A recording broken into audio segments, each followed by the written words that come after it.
औज़ुबिल्लाहि मिनश्शैतानिर्रजीम बिस्मिल्लाहिर्रहमानिर्रहीम अल्हम्दुलिल्लाहि रब्बिल आलमीन अस्सलातु वस्सलामु अला रसूलिहिल करीम अम्मा बाद बिस्मिल्लाहिर्रहमानिर्रहीम आफ़ा हसिबतुम अन्नमा खलक़नाकुम अबसा व अन्नकुम इलैना ला तुरजऊन सदक़ल्लाहुल अलियुल अज़ीम।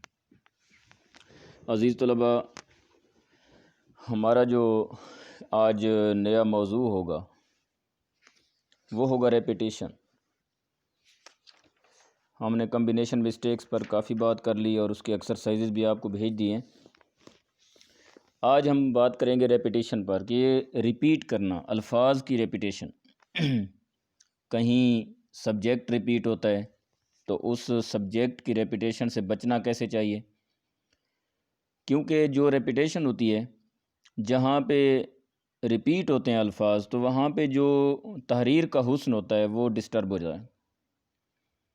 और वहाँ पे जो पहले भी ये बातें आ चुकी हैं एग्रीमेंट मिस्टेक्स में कि जब अल्फाज रिपीट होने लग जाएं तो फिर पढ़ने वाले की तवज्जो उन रिपीट होने वाले अल्फाज पे आने लग जाती है।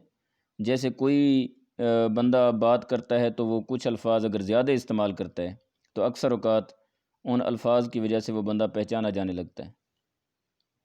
लिहाजा रेपिटेशन जो है या डबल यूजेज जो है, रेपिटेशन का दूसरा मानी डबल यूजेज। वहाँ पे कभी किसी सेंटेंस में सब्जेक्ट रिपीट हो रहा होता है, हमने उसकी रेपिटेशन को कंट्रोल करना है। कहीं पे रिलेटिव प्रोनाउन रिपीट हो रहे होते हैं, कहीं पे प्रीपोजिशन डबल इस्तेमाल हो रही होती है, कहीं पे इंटरोगेशन डबल इस्तेमाल हो रही होती है, और इसी तरह कंजंक्शन का डबल यूजेज आ जाता है बाज़ औक़ात।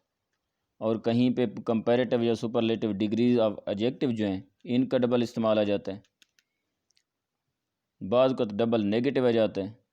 तो इस तरह काफ़ी चीज़ें आएंगी, तो इसमें हम वन बाय वन देखते हैं कि सब्जेक्ट की रेपिटेशन या डबल यूजेज से किस तरह बचा जा सकता है। एक सेंटेंस पढ़ूंगा जिसमें आप फोकस कीजिएगा कि नाउन प्रोनाउन बार बार रिपीट हो रहे होंगे, लेकिन हम फिर उसको ठीक कैसे करेंगे वो भी आपको सेंटेंस ठीक करके दिखाऊंगा। सेंटेंस है, Norma picked it up, Norma picked it up, she unlocked the door and she went into the apartment.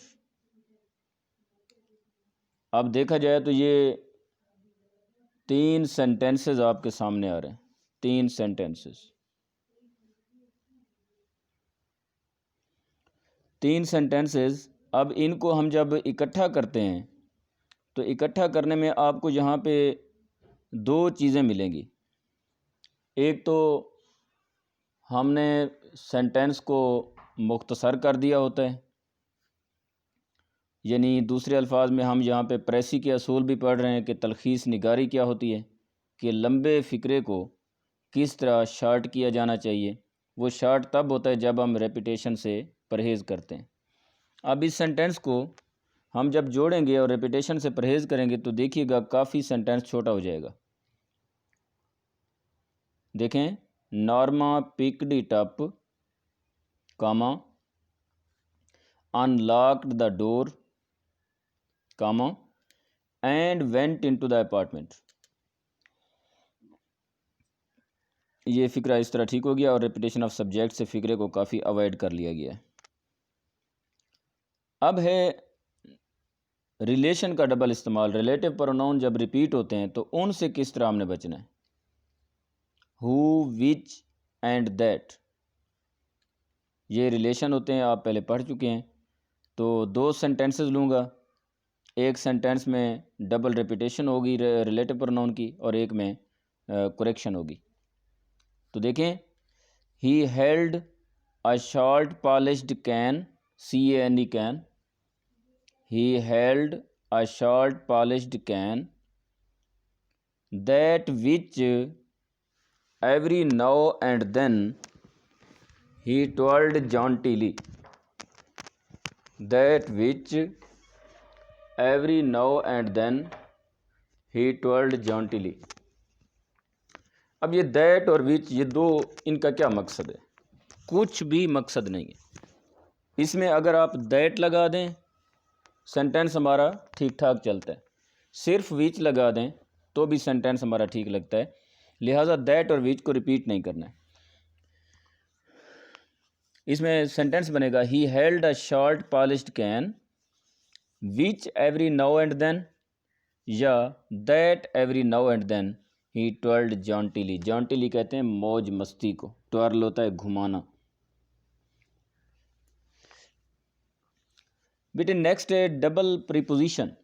Preposition को रिपीट जब किया जाता है तो उसकी रेपिटेशन से किस तरह सेंटेंस को प्रिवेंट करना है, बचाना है। क्योंकि याद रहे जितना भी आप अल्फाज को रिपीट करेंगे, आपका सिंपल लर्नर या सिंपल जो रीडर है वो आपके मकसद को पीछे छोड़ देगा, वो अल्फाज की रेपिटेशन के पीछे पड़ जाएगा और उसका फोकस टूट जाएगा। डबल प्रीपोजिशन के लिए दो सेंटेंसेस लेता हूँ, एक में डबल प्रीपोजिशन होगी और एक में सिंगल। तो देखते हैं दिस। डबल प्रीपोजिशन का मतलब वो नहीं है जो डबल प्रीपोजिशन कंपाउंड प्रीपोजिशन होते हैं। यहाँ पे प्रीपोजिशन का दो बार इस्तेमाल, डबल प्रीपोजिशन का मतलब ये ले रहा हूँ। This is the organisation, this is the organisation with which I wanted to be associated with. This is the organisation with which I wanted to be associated with. पहले भी विद आया हुआ है, आखिर में भी विद आया हुआ है। अब सेंटेंस ठीक हो सकता है अगर आप इनमें से किसी एक विद को ख़त्म कर दें। पहले को ख़त्म करें तो आखिरी को रहने दें, आखिरी को ख़त्म करते हो तो पहले को रहने दो, सेंटेंस आपका ठीक रहेगा। ये this is the organisation with which I wanted to be associated, या this is the organization which I wanted to be associated with. Next है डबल इंटरोगेटिव। बाज़ औक़ात हम इंटरोगेटिव को रिपीट कर देते हैं। वो कैसे करते हैं कि जब इनडायरेक्ट स्पीच में आप जा रहे हैं, इनडायरेक्ट स्पीच में जब आपने किसी क्वेश्चन सेंटेंस को व्हाट या इफ़ के साथ उनके कामाज को ख़त्म किया है, तो समझिए उसके अंदर क्वेश्चन का आंसर मौजूद है।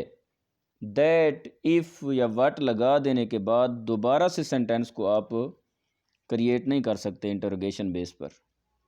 सेंटेंस है the villagers asked the quake, QUACK, the villagers asked the quake what could he cure. अब जब ये सेंटेंस इनडायरेक्ट में आ चुका है तो इनडायरेक्ट का असूल तो ये है कि जो ही सेंटेंस इनडायरेक्ट में जाता है तो सेंटेंस की जो इंटरोगेशन कैफियत है वो ख़त्म हो जाती है। यानी व्हाट कुड, ये तो इंटरोगेशन का शक्ल है। लिहाजा इसको सिंपल किस तरह करना है, व्हाट के बाद सब्जेक्ट लगाएं, सब्जेक्ट के बाद हेल्पिंग वर्ब लगाएं। इसको समझने के लिए डायरेक्ट इनडायरेक्ट के रूल आपको समझना होंगे, वो जब उसकी बारी आएगी तो उस पर भी बात करेंगे कि डायरेक्ट और इनडायरेक्ट से सेंटेंस जब जाता है तो इनडायरेक्ट में जाकर सेंटेंस की जो क्वेश्चन कंडीशन है वो ख़त्म हो जाती है। व्हाट कुड के बजाय आपको करना पड़ेगा what he could cure. Next बेटे डबल कंजंक्शन का इस्तेमाल।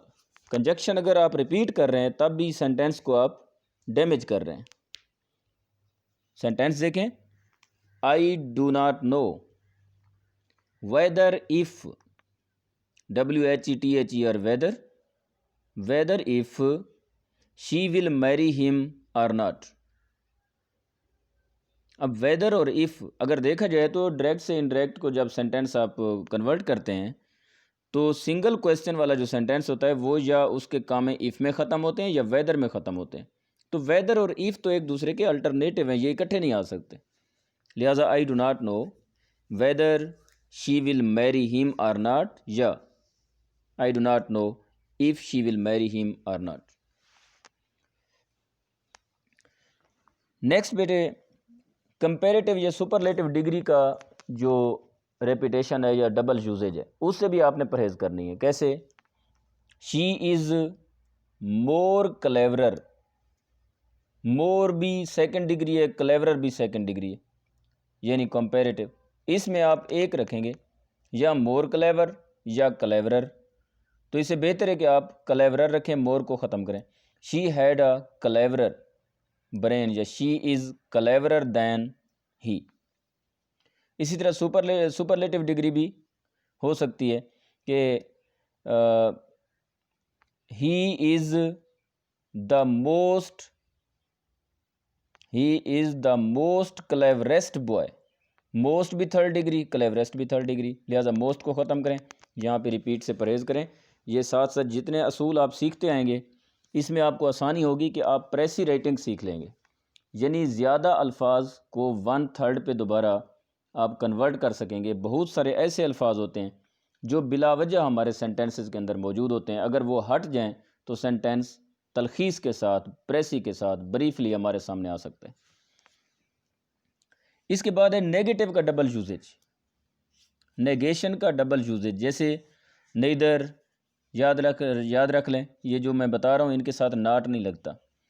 नीदर के फ़ौरन बाद नाट नहीं आएगा, या नीदर वाले सेंटेंस में नाट नहीं आएगा। स्केर्सली या हार्डली, स्केर्सली या हार्डली वाला सेंटेंस जो है उसमें भी नाट नहीं आएगा।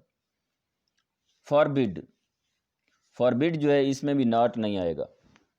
अनटिल, अनलेस और लेस्ट, इस क्लाज में भी नाट नहीं आएगा। तो देख लें ज़रा कि a few stars are known, KNOWN, known, a few stars are known which are hardly not bigger